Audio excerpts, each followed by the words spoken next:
everyone, today I'm going to guide you through the 3 main steps necessary to make a delicious home-cooked brisket. So I'm going to start with the trimming. The goal is to have a very even layer of fat on the fat side up and also a clean bottom, because what you want to eat and the delicious part of the brisket is really that fat layer on top. So I'm going to start with the fat side up. We want to cut the fat on top to the thickness of 1/4 inch. The goal is not to have too much fat, so when you're eating the fat it's too much or you want to get rid of it, and that delicious part of the brisket is really that seasoning that's there. So when you're happy with how much you've done the trimming, you go with the bottom side, and this is where you have that very big thick piece of fat. You have to get rid of it because this is the kind of fat that doesn't really get rendered or add any value to your meat, so you want to get rid of it by whole. Also in the bottom, we usually have some silver skin, the piece of the meat on the right, and some small fat layers. If you're in a hurry, then you don't have to worry about it. If it's very thick, you can make some cuts in it, but I usually try to get as much silver skin as possible.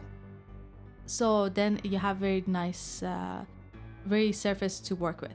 The other reason you want to get rid of the fat is that sometimes that fat layer has a rancid layer, and that delicious part of the brisket is usually that crunchy part of the fat, and you don't want to have that.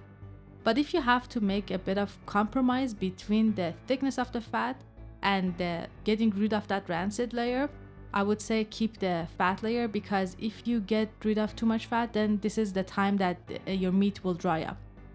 Also on the fat side up, if you're trying to trim, it's always good to have a bit more on the point than the flat, because this is where sometimes the heat is coming from. But for now, I guess this is good enough. As you can see, my meat is all trimmed up.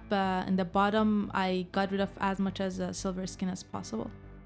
So I'm working with a smoker Masterbuilt 130B. And my smoker is pretty small because I work on a balcony, you will see further. And what I have to do is always cut it, because I want to make sure that the meat is not covering the whole surface of the smoker and there's smoke going up to the top layers. So what I'm going to do is try to cut it when the point starts. You will see that there's that fat layer that you got rid of. Where it starts, this is where you have to cut it.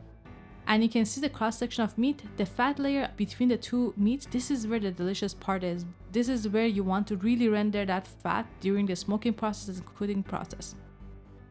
So now I will start with the seasoning. The goal is to have an even layer of the seasoning. You don't want to add too much to have that cakey layer. Here I'm using a Montreal steak flavor. Some people use just salt and pepper, but I prefer to go Montreal steak, and I tend to over season a bit. It makes it a bit salty, but I mostly use the brisket for sandwiches, so I don't mind. But again, if you want to really enjoy your brisket, you can keep it simple, go with salt and pepper, and make sure not to add too much salt because it makes the meat very salty. I've seasoned it all. I have an even layer everywhere, and it looks good. So now that we have a beautiful even coat on top of our meat, all the sections, we're ready for smoking. I have a Masterbuilt electric smoker that is perfect for balcony, as you can see. And I have preheated it to 225 Fahrenheit. It's a great smoker because I can load the meat on different stages, and I make sure that there's enough space for the smoke to go up to cover both sides of the meat, to make sure that we have this beautiful bark. What I will do for the cooking process, I will add the water tray half filled, because this is what keeps the meat very moist, and we make sure that it doesn't dry out the meat. What I would do for cooking is usually 6 hours of continuous smoking. This is where we make sure that we have that beautiful thick bark. And then I continue without any smoking in the smoker for 6 more hours. During the whole process, I never open the smoker because this is where you lose a lot of heat. And I have a side wood chip loader. This is where I load my wood chips. So then after, when I'm done with the 12 hours, I wrap the meat and continue 3 more hours in the same 220 Fahrenheit. I have a side wood chip loader. I don't pre-soak my wood because with this certain smoker, I have a hard time to get a smoke, so I'm not soaking my wood chips. And I usually, with 1/2 a cup of wood chips, as you can see, one loader, I'm good to go for 1 hour or 1 hour and a half. So during the 6 hours, I'm loading my wood chips 4 or 5 times. So now that we have loaded the wood chips, we wait for the smoke and enjoy. So I'll see you in 6 hours. So now that our brisket is ready, you can serve it and enjoy. I'm serving it with the Hasselback potatoes and some grilled vegetable. And it has a beautiful moist layer. We can see the fat is 100% rendered. So enjoy.